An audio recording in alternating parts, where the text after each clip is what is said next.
नमस्कार दोस्तों, welcome to study 147। दोस्तों, आज हम लेकर के आए हैं आपके सामने एक सक्सेस स्टोरी, जिसमें आज अपन बात करेंगे मनोज जी, नर्सिंग ऑफिसर से। मनोज जी नमस्कार, सबसे पहले हम आपका स्वागत करते हैं हमारे स्टडी नमस्ते चैनल अमन पर। सर। मुझे बहुत खुशी मिली है आपके यहाँ चैनल पे आके। दोस्तों, मनोज जी आज वर्तमान में ऑफिसर के पद पर कार्यरत हैं CMHO जयपुर में, और इनसे ही जानेंगे हम इनकी कहानी। ये बचपन से लेकर अब तक के जॉब लगने तक की कहानी। आपको मैं बता दूं दोस्तों, ये आज तक 3 से 4 गवर्नमेंट जॉब छोड़ चुके हैं अपनी पसंद की जॉब पाने के लिए। ऐसा कम ही होता है दोस्तों, कई लोग आज के ज़माने में एक जॉब पाने के लिए इतने परेशान होते हैं कि उनको जॉब मिल ही नहीं पाती है। लेकिन मनोज जी ने आज 3-3 4-4 जॉब छोड़ के बैठे हैं। वो कैसे जॉब प्राप्त करी इन्होंने, कैसे इन्होंने इतनी सक्सेस प्राप्त करी, इन्हीं से जानेंगे। मनोज जी, सबसे पहले हम जानना चाहते हैं कि आपकी स्कूलिंग, बचपन और थोड़ा सा अपने फैमिली बैकग्राउंड के बारे में, कि कैसा क्या रहा बैकग्राउंड, कैसा क्या आपकी स्कूलिंग रही, उसके बारे में थोड़ा सा आप हमको बताइए। नमस्कार साथियों, आज मुझे मौका मिला है इस प्लेटफॉर्म पे अपने संघर्ष की कहानी साझा करने का, जिसे शायद मैं वापस याद करने का मुझे आज ये मौका मिला। उन संघर्ष के दिनों को आज मैं फिर से याद कर रहा हूँ आज इस स्टेज पे स्टडी 147। साथियों, मैं भी आपकी तरह ही एक मध्यम वर्गीय संयुक्त परिवार में पैदा हुआ था, जहाँ पे कम सुविधा में आपको ज़्यादा पढ़ना पड़ता था। मेरा बचपन बहुत ही संघर्ष के दिनों से गुजरा था, क्योंकि जॉइंट फैमिली थी, किसान वर्ग से हम संबंध रखते थे। पढ़ाई वढ़ाई में इतना मैं एवरेज स्टूडेंट था, लेकिन स्टडी मैंने कंटिन्यूटी करी। मैंने कभी स्टडी रेगुलर तरीके से करी है। पढ़ाई के दौरान मेरे दादाजी का मेरे को विशेष सहयोग रहा। मेरे दादाजी प्रातःकाल सुबह 4 बजे उठते थे, रोज़ाना उनका रूटीन था। उनका रोज़ाना सुबह उठ के हमें उठाया जाता था पढ़ने के लिए। ये कोई प्रेशराइज नहीं था, दादाजी की तरफ से कोई प्रेशराइज नहीं था कि आप पढ़ाई करो। ऐसे ज़रूरी भी नहीं था भाई पढ़ाई करो। हम दादाजी के साथ मंदिर भी जाते थे। वो प्रभात फेरी लगाते थे सुबह सुबह मंदिरों में चारों तरफ, तो हमें उठा के जाते थे, या तो तुम पढ़ाई करो या मेरे साथ चलो मंदिरों में। तब से मैं आस्तिक भी रहा दादाजी की वजह से। मेरे जीवन में सफलता का श्रेय, मेरा आस्तिक होना भी मैं अपनी सफलता का श्रेय देना चाह रहा हूँ, क्योंकि भगवान में मेरा विश्वास बचपन से ही रहा था। क्योंकि मेरे दादाजी शुरू से ही भगवान के प्रति हमें आकर्षित करे और सुबह सुबह मंदिरों में ले जाया करते थे। तो दोस्तों, इससे इन्होंने जो बताया आपकी इनके बचपन की छोटी सी कहानी, इसके बारे में अगर अपन डिस्कस रिजल्ट निकालें तो रिजल्ट ये आता है कि जैसे कई बार क्या होता है, घर वाले अपन को कुछ चीज़ें बोल रहे होते हैं, कुछ अच्छी बातें बता रहे होते हैं, और हमको वो चीज़ें बुरी लगती हैं कि सुबह 4 बजे उठना बहुत बड़ी बात होती है। आजकल के बच्चे 8-8 10-10 बजे उठते हैं, तो वो थोड़ा सा अलग होता है। लेकिन हमको उनकी बात माननी चाहिए, उनके बताए हुए रास्ते पर चलना चाहिए। तो मनोज जी, आपने आपके बचपन के बारे में थोड़ा सा हमको बता दिया। अब हम जानना चाहते हैं कि आपकी स्कूल लाइफ, क्योंकि हम वे टू वे चलेंगे आपके बचपन से लेकर स्कूल, फिर कॉलेज और गवर्नमेंट जॉब की तैयारी, फिर गवर्नमेंट जॉब का छोड़ना, फिर आज वर्तमान में आप जहाँ पर हो, वो सारी अपन स्टेप टू स्टेप चलते हैं। तो हम जानना चाहेंगे आपसे कि आप जो है बचपन से अब आप चलते हैं स्कूल की तरफ, तो स्कूल लाइफ आपकी कैसी रही, क्या रही, पढ़ाई में कैसे थे आप, और क्या क्या थोड़ी बहुत समस्याएं आई, या थोड़ा सा उसके बारे में आप हमको बताइए। साथियों, जैसा कि वर्तमान में रेवेस ऐसा चल रहा है कि बच्चे 3 साल की उम्र में स्कूल जाते थे। सर, मेरे टाइम में ये उम्र का थोड़ा सा लंबा पीरियड था, हाँ, क्योंकि मतलब हम कि थोड़ी ज़्यादा एज में स्कूलिंग होती थी अपनी। 5 साल की उम्र में मैं स्कूल के लिए भेजा गया। लेकिन आप जानते हैं, बचपन में स्कूल बहुत ही एक तरह से बहुत ही बड़ा ऐसा काम लगता था, जैसे काम चोटी वाला काम लगता था। भाई कहाँ कैसे स्कूल में जाए। धन्यवाद साथियों। जैसा कि आज के परिवेश में बच्चे 5 साल की उम्र में स्कूल जाते हैं, सर मेरे टाइम में वो 5 साल वाली अवधि वाला समय कुछ ज़्यादा पीरियड मैंने खींचा। मैंने 6 साल की उम्र में फर्स्ट क्लास में एडमिशन लिया था। उस जमाने में मतलब कि थोड़ी ज़्यादा एज में स्कूल जाया करते थे। सर, हमारे टाइम में क्या हुआ करता था कि आंगनवाड़ी केंद्र खुले हुए थे सर। हाँ। वहाँ बच्चों को क्या घर वाले परेशान होते थे तो वहाँ भेज देते, लेकिन वहाँ भी हमें पूर्णतः सहयोग मिला। जो हमारी आशा सहयोगिनी थी मैम, उन्होंने मेरे को काफ़ी सहयोग दिया। उनको जो भी स्टार्टिंग का जो लेवल होता है, जहाँ बच्चा सीखता है ABCD से लेके क ख ग घ से लेके, वो मेरे को वहीं सीखने का मौका मिला। और मेरे को 15 अगस्त पे आंगनवाड़ी से एक प्राइज़ मिला। तब से मेरा पढ़ाई के प्रति जुनून जैसे जग गया। जैसे उस प्राइज़ को पाके मेरे को ऐसा लगा कि हमें पढ़ना चाहिए, क्योंकि प्राइज़ मेरे लिए ऐसे लगा जैसे मोटिवेशन होता है एक हाँ तरीके सर, से। वो था। उसके बाद ना मेरे को घर वालों ने सरकारी स्कूल में मेरा दाखिला करवाया। 5वीं तक हमारी सरकारी स्कूल हुआ करती थी गांव में। सरकारी स्कूल में एडमिशन हुआ, पहले दूसरी तीसरी। स्टार्टिंग में ही मैंने जो मेरा बेस था वो आंगनवाड़ी से अच्छा बना हुआ था। अच्छा। तो सर फिर मेरे को पढ़ाई में ज़्यादा जोर आया नहीं, और मैं स्टार्टिंग से ही मतलब अच्छी तरह से शब्दों को पकड़ अकड़ पढ़ना लिखना धीरे धीरे चलता गया। और हमारे सर थे सर एक, जो मेरे ननिहाल से बिलोंग करते थे। अच्छा। भगवान साई सर थे, उनका नाम था। उन्होंने क्या मतलब ऐसे जानते थे भाई मेरा ननिहाल वहाँ पढ़ता था उनके गांव में, तो उनका फोकस मेरे पे ज़्यादा रहा। उन्होंने हमेशा मेरे पे ध्यान रखा और प्रेशराइज भी किया, भाई तू ध्यान दे बेटा, भांज तेरे को पढ़ना चाहिए, तेरी मम्मी मेरी सिस्टर है, तो उनका मोटिवेशन भी सही मेरे लिए एक अहम साबित जुड़ा हुआ। हो गया फैमिली हाँ वाला। सर। उसके बाद मेरे 3rd क्लास में हमारे सर एक नीरज सर जुड़े थे। हमारे टाइम में क्या हुआ था, मेरे भैया थे, उनके टाइम 6th क्लास से इंग्लिश स्टार्ट हुआ करती थी, लेकिन हमारे टाइम हमारा अच्छा समय था कि हमारे 3rd क्लास से हमारे सब्जेक्ट में इंग्लिश सब्जेक्ट जुड़ा। आजकल तो बच्चे घर से इंग्लिश पढ़ के जाते हाँ, हैं। आजकल तो इंग्लिश मीडियम स्कूल शुरू से ही स्टार्ट हो जाती है। तो नीरज सर का मेरे जीवन में इसलिए अहम योगदान रहा क्योंकि इंग्लिश आगे चल के मेरे लिए जो इंग्लिश सब्जेक्ट मेरे लिए एक वरदान साबित हुआ। उनकी सिखाई हुई इंग्लिश या उनके जो बताए गए पच्चीनों पे मैं चलते हुए मेरे लिए इंग्लिश ही सबसे इजी सब्जेक्ट रहा सर। उसके बाद से जैसे 5वीं हमारे टाइम में बोर्ड हुआ पहली बार मेरे टाइम में 5वीं बोर्ड हुई थी सर। 5वीं बोर्ड में मेरे को बैठाया गया, हमारे लिए बहुत खुशी की बात थी। मतलब सर हमारे लिए बहुत खुशी की बात थी कि उस टाइम 5वीं बोर्ड हमने ही दी थी, केवल हमारे बैच से ही स्टार्ट हुई थी। और उस ज़माने में बोर्ड का मतलब था फ़ोटो खिंचवाना, स्कूल में कैमरामैन का आना, वो खुशी जो शब्दों में वो शब्द, हाँ सर, वो मतलब जो वो खुशी थी वो फ़ोटो खिंचवाने की, वो शब्दों में बयान नहीं कर सकता सर मैं। लेकिन वो फ़ोटो खिंचवाने के बाद एग्ज़ाम भी देना था हमें, तो उसकी प्रिपरेशन में मैं लग गया। और हमारे सर ने काफ़ी हमें मोटिवेट करा, पढ़ाया। अच्छा, गवर्नमेंट स्कूल में आपकी स्कूलिंग कहाँ तक रही ये बताइए थोड़ा सा। सर मैं 10th क्लास तक मैं सरकारी स्कूल में पढ़ा हूँ सर। 1 मिनट। दोस्तों, जैसा कि मनोज सर ने बताया अपन को कि 10वीं क्लास तक इन्होंने गवर्नमेंट स्कूल में पढ़ाई करी, तो आप इससे ये मोटिवेट ले सकते हो कि एक गवर्नमेंट स्कूल का लड़का आज ऑफिसर के पद पर कार्यरत है। अब सोचिए कि मतलब एक गवर्नमेंट स्कूल में कितनी पढ़ाई होती है, कितनी सुविधाएं मिलती हैं। नाम मात्र की सुविधाएं और नाम मात्र की पढ़ाई होती थी उस ज़माने में, लेकिन फिर भी इन्होंने अपनी पढ़ाई से लगाव रखा और उसको बरकरार रखा, तो आज एक अच्छे पद पर ये कार्यरत है राजस्थान सरकार में। तो मनोज जी, आपने ये स्कूल के बारे में बता दिया, 10वीं क्लास तक आपने गवर्नमेंट स्कूल के अंदर पढ़ाई करी। आप ये बताइए कि आपने सब्जेक्ट जो बायोलॉजी चूज़ किया वो किस प्रकार से, क्या सोच करके चूज़ किया, और आपने क्या सोचा था शुरू से ही बायो लेने का, या फिर बाद में किसी से मोटिवेट होकर आपने ये सब कुछ सोचा? देखिए हेमंत सर, बायोलॉजी के लिए मेरे को मोटिवेशन के लिए जब मैं 6th क्लास में पढ़ता था तो हमारे एक सर थे महेंद्र सर हमें बोलते थे कि तू पढ़ने में अच्छा है तो तुझे बायोलॉजी लेनी चाहिए, आगे जाके तू डॉक्टर बनेगा। लेकिन उस टाइम तो मैं इतना बस सर बताते थे उसके हिसाब, सर के हिसाब से ही चलते थे। वो ज़माना अलग था जहाँ टीचर ने जो बताया वैसा ही फॉलो करना पड़ता था बस। उस टाइम की जो टीचर थे अध्यापक, वो भी बहुत स्टूडेंटों का भला सोचते थे, बिल्कुल मोटिवेट ध्यान रखते थे, डाइवर्ट होने से हमें रोकते थे भी। और उसी टाइम हमारे घर पे 7th क्लास में हमारे घर पे टीवी आया, कलर टीवी का। पहले ब्लैक एंड वाइट चल रहा था सर, और जो कलर टीवी लाए, और उस टाइम जो CD DVD भी लाए थे फर्स्ट बार घर पे, तो उसमें मुन्ना भाई MBBS फिल्म की CD आई थी सर। अब मुझे वो फिल्म देख के ऐसे लगा भाई, मुझे वो तो एक तरह कॉमेडी फिल्म थी सर, लेकिन मुझे लगा भाई बायोलॉजी का मतलब MBBS होता है सर। तो मैंने सोचा भाई मेरे को तो टारगेट MBBS ही था, तो मैंने बायोलॉजी सब्जेक्ट सेलेक्ट करा। मतलब बायोलॉजी सब्जेक्ट में मैंने रुचि दिखाई, और इस वजह से घर वालों ने भी पूछा भाई तुम क्या लोगे सब्जेक्ट, क्योंकि गांव में उस टाइम सर आर्ट्स कला वर्ग ही हमारे, बायोलॉजी बहुत नहीं सर हमारे गांव में स्कूल में कला वर्ग ही था, स्कूल में सरकारी माध्यम में। अच्छा।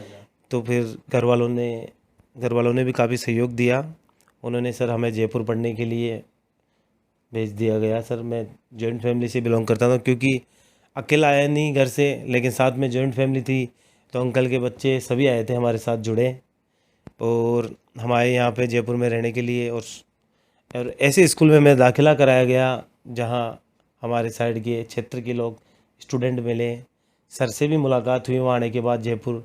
लेकिन जयपुर की चकाचौंध में गांव से आना, वो उसको एडजस्ट करना मेरे लिए सबसे बड़ा संघर्ष तो वो भी है कि गांव से आके जयपुर में रहना, वहाँ के तौर तरीके सीखना। माहौल बिल्कुल बदल गया था, और वहाँ जो गांव का जो मजे थे वो थोड़े से खत्म से हो जाते हैं जयपुर में आने के बाद। हाँ सर, वो तो रहता ही है, जैसे आए नर्वस फील करे। सब्जेक्ट तो सर वो टारगेट तो लक्ष्य तो वही था, बायोलॉजी लेना था। तो पहले दिन ही मैं बायोलॉजी वाली क्लास में बैठा था, और हमें सर थे हमारे 6 पढ़ाने वाले टीचर बायोलॉजी के, अमित सर थे। तो अमित सर थे बायोलॉजी के, उन्होंने हमें मोटिवेट करा सर। सर मैं आने के बाद में मैं जैसे ही स्कूल में दाखिला हुआ तो हमें मुलाकात हमारी महेंद्र सर से हुई और उन्होंने हमें मोटिवेट करा कि बायोलॉजी सब्जेक्ट आगे जाके आपके लिए एक मील का पत्थर साबित होगा। उसके बाद 11th 12th में, अब स्टार्टिंग में तो सर गांव से बिलोंग करता था, 10th रट्टा मार के आया था, तो 11th 12th भी ऑफिशियली मेरे को मतलब गांव से आया था, रट्टा मार के आया था 10th तक जैसी परसेंटेज बना के। उस टाइम रट्टा मारना ही सिखाया जाता था गांव में। तो उसके बाद यहाँ आने के बाद सर ने बताया कि जो साइंस है वो एक रट्टा मारने वाला सब्जेक्ट नहीं है, उसको समझने का है।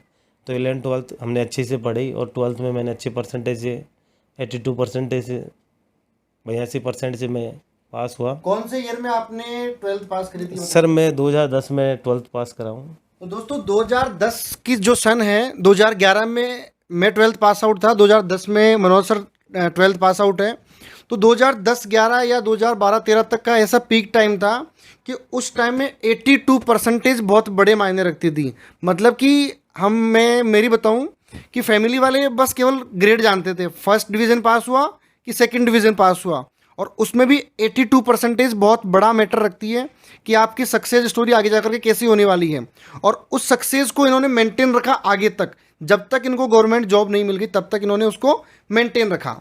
तो मनोज सर, हम जानना चाहेंगे आगे कि आपने स्कूलिंग कर ली, 12th बायो से 82% बना ली, कॉलेज में आपने क्या कैसे एडमिशन लिया, कहाँ से आपने कॉलेज करी, और कॉलेज में क्या कैसे दिन बीते आपके?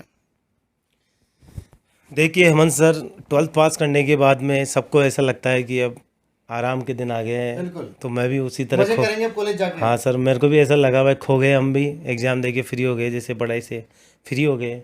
लेकिन असली पता तो हमें जब पता चला कि कैरियर ही 12th के बाद बनता है, तो मेरे को तो ऐसे लगा भाई अपन फ्री हो गए पढ़ाई करने के बाद। तो घर वालों ने वापस बोला भाई अब तैयारी करो। तो सर मेरा CLC जयपुर सेंटर पे PMT, हमारे टाइम में PMT हुआ करती थी सर, उसमें हमारा दाखिला कराया गया। घर वालों ने सपने लेके मेरा दाखिला कराया था भाई PMT में पास हो गए, MBBS में एडमिशन होगा। हेमंत सर, जैसे मैंने फिर घर वालों ने मेरे को PMT की तैयारी करने के लिए जयपुर CLC में हमारा दाखिला कराया गया। वहाँ आने के बाद हमने 1 साल पूरे PMT की तैयारी करी सर। तैयारी करने के दौरान क्योंकि हिंदी मीडियम के स्टूडेंट थे और वहाँ मीडियम इंग्लिश में पढ़ाया जा रहा था, फिर एक बार संघर्ष के दिनों को वापस मेरे जीवन में आए। वापस संघर्ष के वही दिन जिनकी मेरी मुलाकात बचपन में हुई थी, वो फिर वहाँ पे मेरी संघर्ष के दिनों की मुलाकात वापस CLC जयपुर में हुई। क्योंकि हिंदी मीडियम से इंग्लिश मीडियम की क्लास लेना मेरे लिए बहुत ही मुश्किल था दौर। तो वहाँ सर हेमंत सर मेरे को काफ़ी समस्या आई। जैसे मैं बायोलॉजी स्टूडेंट था हिंदी मीडियम से, तो मैंने स्केलेटन सिस्टम को कंकाल तंत्र पढ़ा था सर। मतलब हाँ, तो मुझे हाँ, तो वहाँ पढ़ाया गया स्केलेटन सिस्टम, और मैं सोचा सर ये भाई स्केलेटन सिस्टम कौन सा आ गया, तो हमने तो कंकाल तंत्र पढ़ा था सर। तो ये एक तरह से मेरे लिए मजाक भी था सर। उन्होंने उठाया मेरे को, वो बोले भाई स्केलेटन सिस्टम के बारे में बता। बोला सर मैं स्केलेटन सिस्टम के बारे में नहीं जानता। तो सर बोलते क्या जानता है भाई, किसके बारे में जानता है? मैं सर इसके बारे में तो मैं तो पहली बार ही सुना है आपसे ये। तो उन्होंने कंकाल तंत्र के बारे, उन्होंने बोला भाई कंकाल तंत्र के बारे में तो पता है क्या? बोला कंकाल तंत्र के बारे में सर सब कुछ आता है मेरे को। इसलिए एक तरह से मेरा मजाक भी बना क्योंकि हम हिंदी मीडियम से है। उसके बाद हमें पता चला भाई ये कोई बड़ा इशू नहीं था। उसमें क्या, बुक में हिंदी इंग्लिश दोनों थी। फिर हमने 1 महीने तैयारी करी, तो इंग्लिश सब्जेक्ट भी धीरे धीरे आदमी ढल जाता है, जैसे सामना होता है इंग्लिश की बुकों से सब आदमी ढल जाता है। उसके बाद 1 साल टारगेट करने के बाद में हमारा सिलेक्शन PMT में नहीं हुआ सर। तो एक तरह से वापस मेरे जीवन में वही संघर्ष के दिन आ गए वापस सर। हाँ, टारगेट CLC में लेने के बाद, PMT टारगेट लेने के बाद सर मेरे को थोड़ा सा मतलब सिलेक्शन हुआ नहीं, तो थोड़ा सा नर्वस फील हुआ भाई अपन जीवन में अब कैरियर पता नहीं कहाँ ले जाएगा। लेकिन मेरा एक मित्र है जो मेरा साथ रूममेट भी रहा है, तो उसने बोला भाई यार 12th तो पास हो गया। तो उसके बारे में मैं बता दूं, वो आज वर्तमान में RTS के पद पर कार्यरत है, राम सिंह जी गुर्जर नाम है उनका, और उनका भी हम जल्दी वीडियो लेकर के आएंगे। शायद आप उन्हीं की बात कर रहे हैं। हाँ सर, मैं उनकी बात कर रहा हूँ। राम सिंह गुर्जर जो वर्तमान में RS में RTS पद पे कार्यरत है। उन्होंने ये बोला भाई तू टाइम क्यों ख़राब कर रहा है, या तू BSc ग्रेजुएशन के लिए दाखिला ले, या तो कोई टेक्निकल कोर्स लेना है तो टेक्निकल कोर्स ले। तो उसने उस टाइम क्या मेरा नर्सिंग का फॉर्म भरा, जो शायद उसी ने भरा था सर, मेरे पास तो डॉक्यूमेंट्स भी नहीं थे। वो बोला तेरा फॉर्म लगा देता हूँ मैं BSc नर्सिंग का। तो उसकी मेहरबानी रही मेरे जीवन में, उसने मेरा फॉर्म डाला सर, खुद ने ही उसने जमा करा के आया और खुद ही फॉर्म भरा था। ये एक अहम पड़ाव साबित हुआ मेरे जीवन का। मतलब जीवन में क्या कई पड़ाव आते हैं, अपने उतार चढ़ाव आते हैं, लेकिन ये वाला जो पड़ाव था मेरे लिए नर्सिंग में दाखिला, ये मेरे लिए खुशी की बात थी कि उस भाई ने, मेरा दोस्त ने मेरा फॉर्म भरा और मुझे राजस्थान का सबसे नंबर 1 कॉलेज एसएमएस अलॉट हुआ सर। ये सबसे बड़ी खुशी की बात थी। तो दोस्तों जैसा कि आपको, अरे चालू जन भाई ये बीच में होला कट तो दोस्तों एक बात आपको समझ में आ रही होगी कि इन्होंने जैसे बताया कि इनके एक दोस्त है जो आज आरटीएस तहसीलदार के पद पर कार्यरत है आरएस के थ्रू। तो दोस्त ऐसे होने चाहिए दोस्तों जो आपको मोटिवेट करे, जो आपको एक सक्सेस की ओर लेकर के जाए। कई बार दोस्त ऐसी संगति ऐसी हो जाती है अपनी कि दोस्तों के थ्रू अपन जो है ना गर्त में चले जाते हैं।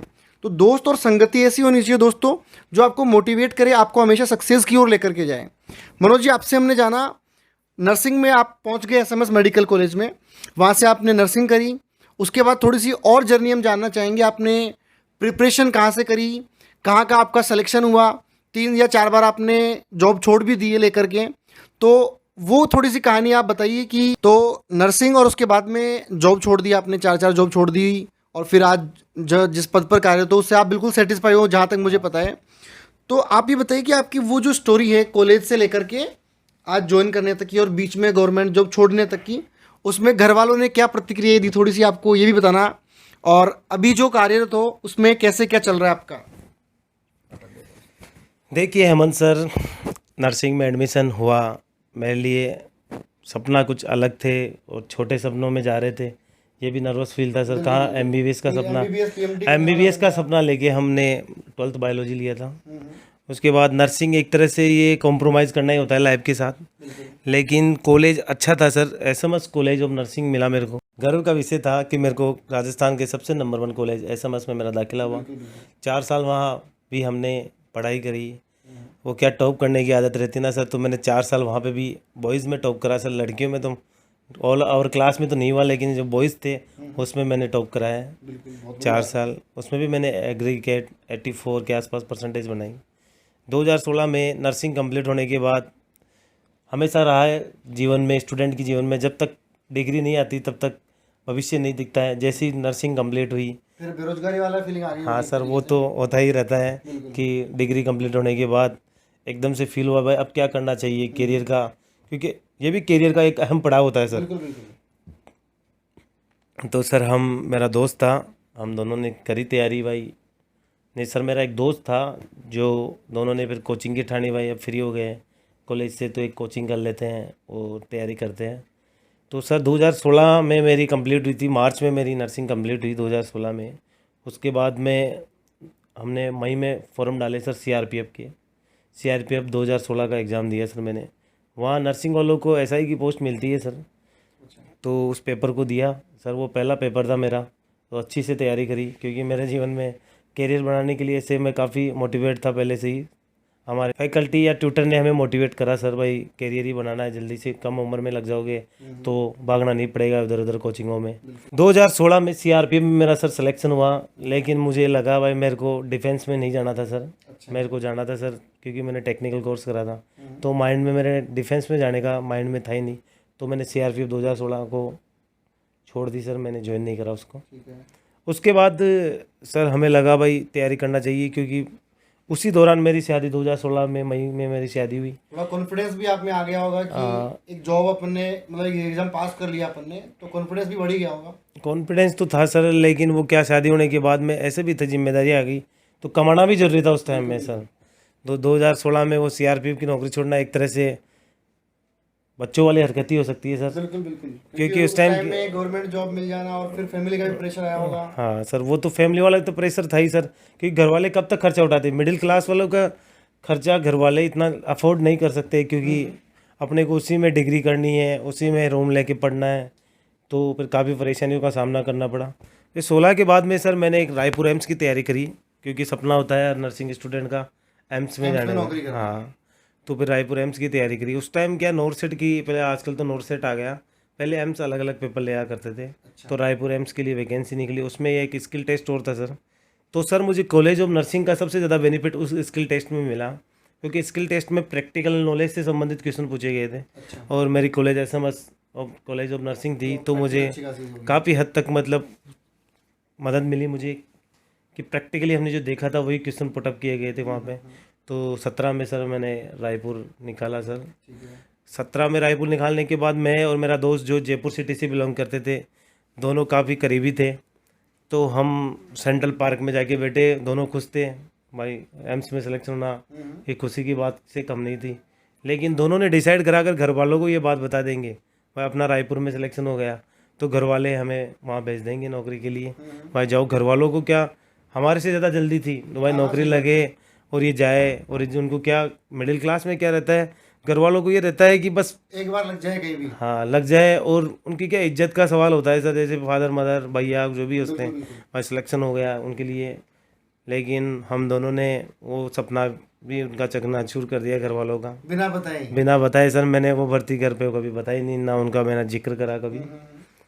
तो दोनों ने रायपुर भी लोकेलिटी के चक्कर में छोड़ दी, भाई जयपुर से बाहर नहीं जाएंगे, एसएमएस के करे हुए हैं तो अपन कहीं पढ़ा लेंगे, कोचिंगों में चले जाएंगे, हॉस्पिटलों में लग जाएंगे। तो ले डाइवर्ट हुए हम सर। ये स्टेप एक तरह से बहुत ही भ्रमित करने वाली थी मेरे लिए। एक तरह से मैं अपने कैरियर का जैसे बर्बाद करने पे तुला हुआ था। ये वाली घटना बहुत ही इमेच्योर हरकत थी सर, इमेच्योर। कहीं ना कहीं आपको ये क्या फील आ रहा था कि मैं अपने साथ गलत कर रहा हूँ या घर वालों के साथ गलत कर रहा हूँ, ऐसी फीलिंग आई आपको कभी? हाँ सर, जैसे 2017 में जब मैंने रायपुर का बाइक मतलब रायपुर को मैंने डिनाइल करा ना, रायपुर एम्स को डिनाइल करना ही बोलते हैं सर इस तरह से, एक तरह से। लेकिन क्या दोस्त दोनों बैठ के घर वालों को बिना बताए डिनाइल करना एक बहुत ही गलत निर्णय था मेरे लाइफ का, जिसे मैं हमेशा जब भी सोचता हूँ तो मुझे बहुत गिल्टी फील होती है घर वालों के सामने। भाई हमें बताना भी तो चाहिए क्योंकि मेन बात तो वो बताने वाली होती है थोड़ी। तो घर वाले खुश होते हैं क्योंकि उनको खुशी भी जाहिर नहीं होने दी हमने। उसके बाद क्या था सर, शादी हो गई, वाइफ आने लग गई थी घर पे, तो जिम्मेदारी और बढ़ गई थी क्योंकि अब खुद के खर्चे के साथ में वाइफ का खर्चा भी उठाना पड़ता था। मिडिल क्लास फैमिली की खासियत रहती है सर कि जब शादी होने के बाद में बच्चे को ये सोचते हैं भाई इंडिपेंडेंट हो जाइए। ये मेरे पिताजी की सोच रही थी, भाई खुद ही कमाना चाहिए शादी के बाद। वो सबकी रहती है सोच कि बच्चा जब शादी हो जाएगी तो फिर वो अपने आप से कुछ ना कुछ अपने आप कहीं ना कहीं सेट हो जाएगा, कुछ ना कुछ करने लग जाएगा। हाँ, 17 के बाद में सर फिर क्या हमने दोनों ने ही, हमारे एक कोचिंग वाले सर थे जहाँ हमने कोचिंग करी थी, तो दोनों दोस्तों ने डिसीजन करा भाई पैसों की ज़रूरत भी है तो कमाना तो पड़ेगा ही सर। तो हम गए कोचिंग वाले सर के पास। सर हमारे कोचिंग वाले सर हमारे पे शुरू से ही मेहरबान थे। जब हम कोचिंग करें तब से ही वो हमें ऑफ़र कर चुके थे भाई तुम कोचिंग में मैनेजमेंट संभालो, शहर लो या पढ़ाओ कुछ भी करो लेकिन मेरी कोचिंग से जुड़ो। तो सर फिर हमने सर से हर चीज़ कॉम्प्रोमाइज़ करी क्योंकि उस टाइम सर हमें पैसों से बढ़ के कुछ नज़र नहीं आ रहा था सर, भाई पैसे कमाना ज़रूरी था। तो फिर हम कोचिंग से जुड़े। कोचिंग में जुड़ने का मतलब है तन मन धन से जुड़ना था सर, लेकिन सर हमारे पास धन कहाँ था सर। तन और मन तो आपके हाँ पास तन पूरा मन तो और था उसके सर साथ लेकिन में- धन नहीं था सर हमारे पास। तो फिर सर ने हमें काफ़ी कोऑपरेट करा। तुम बोला तुम तो मैनेजमेंट संभालो, और परसेंटेज बेस में हमें 30% शेयर दिए कोचिंग के। ये भी कोई छोटी बड़ी बात नहीं होती सर, 30% शेयर। कोचिंग वाले का भरोसा होता है ये बहुत बड़ा कि इतना सब कुछ रेस्पॉन्सिबिलिटी आपको दी इन्होंने। 17 के बाद में सर हमने कोचिंग को चलाई, 100 के बैच भी निकाले, कम से कम 10-15 बैच निकाले सर। वहाँ पढ़ाई भी कर, एग्ज़ाम भी, पैटर्न जो पेपर सिलेबस जो सेंटर के एग्ज़ामों का वो तैयार करे, बच्चों को मोटिवेट करे और बच्चों का ध्यान भी रखिए, उनके गार्जियन का दिल जीते। गार्जियनों को बताए कि हम आपके बच्चे को बिल्कुल ऐसा इन्वायरमेंट देंगे। और कोचिंग में काफ़ी अच्छा इन्वायरमेंट रखा भी सर, और उसका नतीजा रहा है। पैसों की तो कमी आई नहीं कभी, और सर की मेहरबानी रही, ये मेरे लिए बहुत खुशी की बात थी। 2018 में राजस्थान सरकार में नर्सिंग के फॉर्म भरे जा रहे थे, तो मेरे दोस्त और हम दोनों ने फॉर्म डाले सर। फॉर्म डालने के बाद मैंने कभी सोचा नहीं था कि मेरा इस भर्ती में सिलेक्शन होगा, क्योंकि मैं तो प्राइवेट सेक्टर में चल पड़ा था सर। भाई मेरे को तो क्या, हाँ, एक रास्ता बिल्कुल अलग हो गया था। हाँ मेरा क्या ऐसे माइंड में ऐसे लग रहा था सर जैसे मैं कोचिंग में पढ़ा के ही अपना आज जीवन, गुजारा हो जाएगा, हाँ जीवन बढ़िया यापन चल हो जाएगा। और अच्छा था उस टाइम सर, कोचिंगों में भी अच्छा पैसा मिलता था सर, तो इस वजह से हमें कभी लगा नहीं कि गवर्नमेंट जॉब की तैयारी करनी चाहिए। 2017 से सर 2019 तक हमने कोचिंग को संभाली अच्छी तरीके से, और सर का आशीर्वाद भी रहा कि जो इकोनॉमिक हमें कमी कभी महसूस भी नहीं हुई सर। और उसके बाद में सर 2019 में डॉक्यूमेंट्स वेरिफिकेशन हुआ मेरा, राजस्थान सरकार में नर्सिंग भर्ती आई थी 2018 की। अच्छा। उसके बाद वेरिफिकेशन होने के बाद सर एश्योर हो गया भाई मेरा सिलेक्शन उसमें होना था। तो मेरा कॉन्फिडेंस कोचिंग में भी डबल होने लग गया भाई, अपना सिलेक्शन हो ही चुका है। लेकिन उसी दौरान अपना संपूर्ण विश्व एक ऐसी महामारी से ग्रसित हुआ सर, इसको कोरोना महामारी बोलते हैं। बिल्कुल बिल्कुल, एक अलग ही भय था उसका। हेमंत सर 2019 मेरे जीवन में ये साल भी एक अहम पड़ाव लेके आया सर। मेरे घर पे एक गुड़िया का जन्म हुआ, जो ही काफ़ी सपने लेके हम घर वाले सभी खुश हुए। 8 मार्च 2019 को मेरे बेटी स्वरूप गुड़िया का जन्म हुआ। ये मेरे जीवन का एक अहम पड़ाव था सर, क्योंकि जीवन जीने के लिए लक्ष्य के अलावा एक और मेरे को जो मिला वह मेरे घर पे बेटी हुई। इसका आगे जो मैंने अपने सपने पूरे नहीं हुए उनको वो बच्चे के सपने जरूर पूरे करवाएंगे। हाँ, तो मैं सोचा भाई ये मेरी गुड़िया, ये अपने सपने इसी के साथ मेरे जुड़े भाई, इसको पढ़ाना है, इसको MBBS कराना है आगे। लेकिन सपना तो हमारी तीसरी पीढ़ी का भी यही था, पिताजी भी कोशिश हाँ MBBS करेंगे। तो ये था सर। वो 2020 में कोरोना की महामारी में राजस्थान सरकार में मैं पोस्टिंग दी गई। लेकिन उस दौरान भी सर ये संघर्ष तो क्या जीवन में चलते ही रहेंगे। 2020 में भी जब पूरी दुनिया घर पे बैठी थी तब हमें पोस्टिंग दी गई सर। एक अलग ही टाइप की इनके पास फीलिंग थी, उस डर के अंदर भी इन्होंने मतलब देश को संभाला। आप ये मान सकते हो कि उतना डर था लोगों के अंदर कि अपन अपने घर वालों से बात करने में और उनके पास जाने में डरते थे। इन्होंने कोरोना के पेशेंट्स को संभाले हैं, तो डॉक्टर भगवान स्वरूप ही होते हैं, और उस टाइम तो हम भगवान ही कह सकते थे उनको। वो तो है ही सर, लेकिन उस टाइम भी ऐसे संघर्ष के दिनों को फिर याद करता हूँ तो ऐसे लगता है भाई इतना संघर्ष करा, और पोस्टिंग भी मेरे को उसी दौरान मिली। तो सर मेरे को जो पोस्टिंग भी दी गई तो इस कोरोना महामारी में दी गई, तो उस टाइम में मुझे लगा कि संघर्ष तो मुझे यहाँ भी करना ही पड़ेगा, क्योंकि जहाँ पूरी दुनिया सब घरों में कैद थे और हम सड़कों पे उतरे थे लोगों को बचाने के लिए, मरीजों को शिफ्ट कराने के लिए, वैक्सीनेशन के लिए। ये भी सर एक तरह से संघर्ष ही था सर। पोस्टिंग मिलने के बाद में भी ऐसे लगा भाई जब पूरी दुनिया घर पे रह रही है तो अपने को ऐसा क्या मिल रहा है कि अपन को सरकारी नौकरी। सर आप समझते हो ऐसी समय पे सरकारी नौकरी मिलना भी, वो पीक टाइम था कि लोगों को पास रोजगार नहीं थे, लोग घर से बाहर थे। उस टाइम पे ये नौकरी करते कि वो जरूरी भी थी, और एक देश हित में भी बहुत बढ़िया काम था इनका। तो सर अब क्या बताऊं मैं आपको, मेरे संघर्ष यहीं समाप्त हुआ। फिर तो कंटिन्यू इनकी अभी हम चल ही रहे हैं, सेवा दे रहे हैं लोगों को सेवाएं दे रहे हैं सर। धन्यवाद साथियों, और मैं शुक्रिया अदा करना चाहता हूँ स्टडी चैनल स्टडी 147 का, जो मुझे आज यहाँ मौका दिया अपना इंटरव्यू और अपने संघर्ष को साझा करने का मौका दिया मेरे को। और दोस्तों मैं आपको बताना चाहता हूँ कि अधिकतर चैनलों में आपने देखा होगा IAS RS इनके ही इंटरव्यू देखे हैं अपने।